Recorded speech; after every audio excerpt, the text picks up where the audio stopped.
Bonjour Alexandre Kateb, vous êtes économiste, vous allez nous aider à y voir plus clair. Tout d'abord, est-ce que c'est étonnant et qu'est-ce qu'on peut faire face à ça? On voit que tout le monde est inquiet, ministère de l'économie, Robert Habeck, en Allemagne, pardon, la ministre des Affaires étrangères, Annalena Baerbock, le représentant aussi à l'UE des sanctions. Qu'est-ce qu'on peut faire et est-ce qu'on met les entreprises justement allemandes qui justement ont bénéficié de ça sur une liste noire? Écoutez, tout d'abord, ce genre de pratique en fait était connu dès le départ, dès février ou mars 2022, puisque j'avais évoqué d'ailleurs cet aspect-là des choses sur votre antenne. Il y a des processus d'importation parallèles qui ont été mis en place pour importer un certain nombre de produits issus de l'Union européenne, donc qui ont été interdits d'exportation vers la Russie via les pays qui font partie de l'Union eurasienne, qui est une union douanière, donc dans laquelle évidemment la Russie est le pays central, mais qui inclut tous les pays que vous allez mentionner. Donc ce n'est pas une surprise, si vous voulez. Maintenant, on voit que c'est vraiment ce qui s'est produit, c'est-à-dire qu'il y a eu cette explosion des importations parallèles. Il y a aussi évidemment la Turquie, qui a été une plateforme importante de réexportation des produits européens vers la Russie, et la Chine dans une moindre mesure. Mais maintenant, qu'est-ce qu'on peut faire vis-à-vis de ça?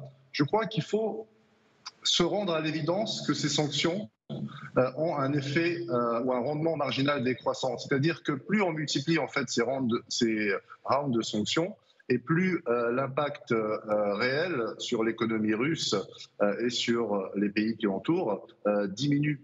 On peut continuer évidemment à multiplier les mesures, les interdictions, essayer de sanctionner les pays qui sont dans l'orbite de la Russie, mais en réalité ça va accentuer en fait la cohésion autour de la Russie, de ces pays, et va leur envoyer un message en leur disant eh bien, nous allons vous sanctionner également, vous allez faire partie du bloc russo-chinois et vous ne pourrez plus avoir de relations commerciales avec l'Occident. Donc, on va hâter la précipitation en fait de cette multipolarité que la Russie et la Chine ont actée. Et qu'en Europe, on n'a toujours pas acté, me semble-t-il, puisque le discours est dominé par des effets d'annonce, par une communication de type wokisme politique, alors que les États-Unis, quand on les regarde, n'envisagent pas de sanctionner ces autres pays. En tout cas, pour qu'il y ait une efficacité de sanctions additionnelles, il faudrait que ce soit au niveau du G7, mais la plupart des pays, et les États-Unis en premier, aujourd'hui se dirigent vers une solution négociée du conflit. Et un gel des hostilités. Et donc, dans ce contexte-là, dans 6 mois ou dans 1 an, il n'y a pas de sens à multiplier des sanctions qui demain devront être levées et qui vont laisser des séquelles sur les entreprises. Le premier bloc économique qui en fait les frais aujourd'hui, c'est l'Union européenne. Faire du name and shame, montrer du doigt les entreprises coupables en Allemagne ou ailleurs, n'aura qu'un effet négatif sur l'emploi et la croissance en Europe. Alexandre Kateb, il y a quand même une question de responsabilité derrière ça, parce que la ministre allemande de l'économie, et Anne le mentionnait à l'instant, elle dit c'est inacceptable si les sanctions sont contournées, mais elle ne fait pas comme si elle les découvrait aujourd'hui. Donc qui est responsable? Est-ce que ce sont les entreprises seules dans leur coin? Non, il y a une hypocrisie politique en fait, parce qu'on affiche un message pour les opinions publiques et pour un certain nombre de groupes d'intérêt qui ont intérêt à la mise en place de ces sanctions, mais en réalité, tous les responsables politiques au niveau européen comme au niveau des différents États membres savent très bien qu'il existe ces procédures d'importation parallèle et ces procédures pour contourner les sanctions. Je vais vous donner un exemple, même pour le pétrole, qui est interdit d'importation en Europe, le pétrole russe, eh bien, les pays européens l'achètent à la Russie via Dubaï et via d'autres plateformes de réexportation. Donc il y a une véritable hypocrisie en fait à ce niveau-là, et le fait de multiplier les mesures administratives ne va pas avoir, à mon sens, l'effet escompté, puisqu'il va renforcer la cohésion entre ces pays, notamment les pays qui forment l'Union eurasienne, et il va donner naissance finalement dans les faits à cette Union eurasienne qui va devenir un concurrent très puissant de l'Union européenne dans les années à venir.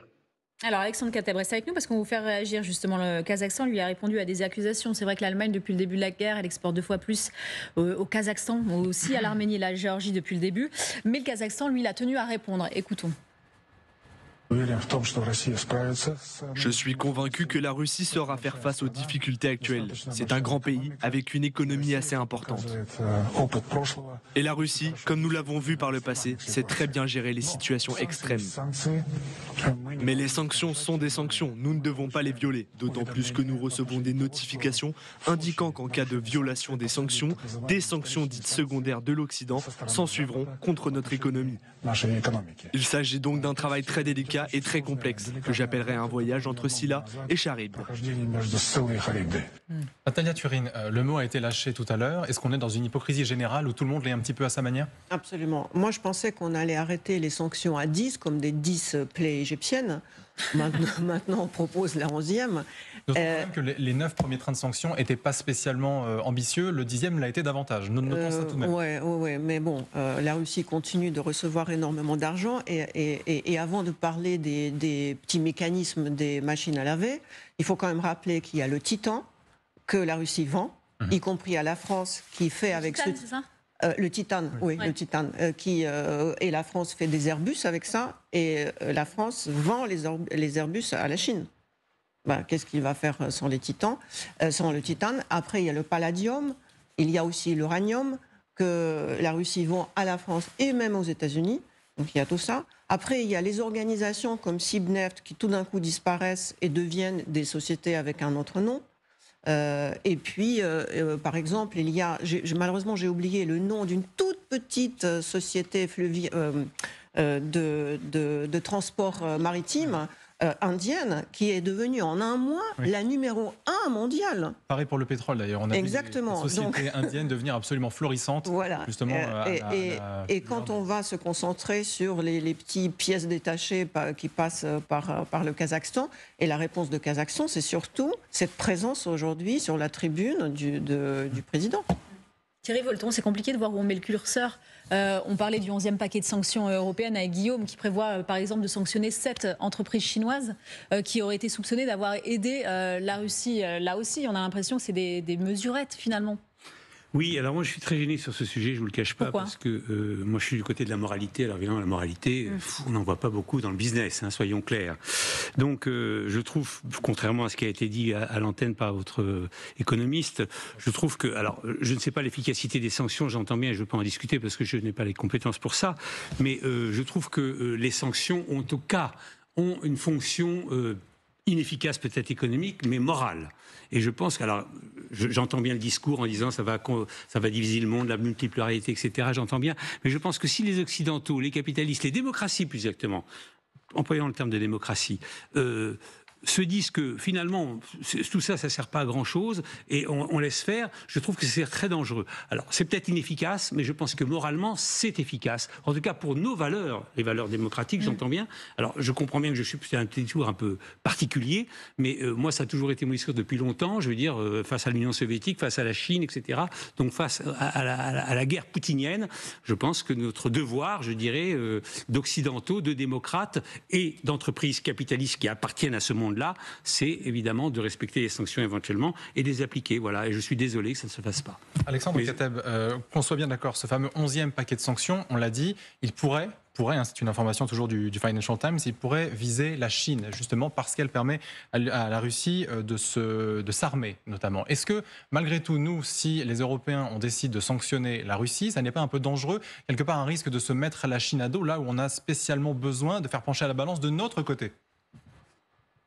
Oui, bien sûr, c'est un véritable risque, sachant qu'on peut sanctionner des entreprises qui exportent des technologies dites duales, c'est-à-dire qui peuvent être utilisées à la fois dans le domaine civil et militaire.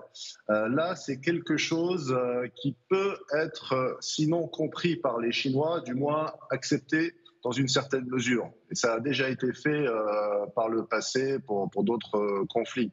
Et rappelez-vous, il y avait un embargo général sur les exportations d'armes, par exemple, vers la Chine, et sur un certain nombre de technologies duales. Aujourd'hui, les États-Unis également mettent en place restrictions aux exportations sur un certain nombre de produits technologiques vers la Chine, les microprocesseurs, etc.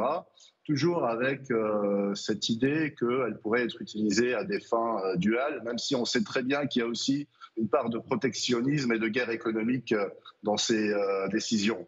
Maintenant, si on franchit un palier supplémentaire et qu'on impose des sanctions sur des entreprises chinoises qui exportent des biens à usage strictement civil ou qualifiés comme tels par les traités et les différents règlements internationaux, là, oui, en effet, on risque d'accentuer cette polarisation et d'avoir un effet boomerang de la Chine qui pourrait prendre des mesures de rétorsion vis-à-vis d'un certain nombre d'entreprises européennes qui sont aujourd'hui installées en Chine ou qui exportent vers la Chine.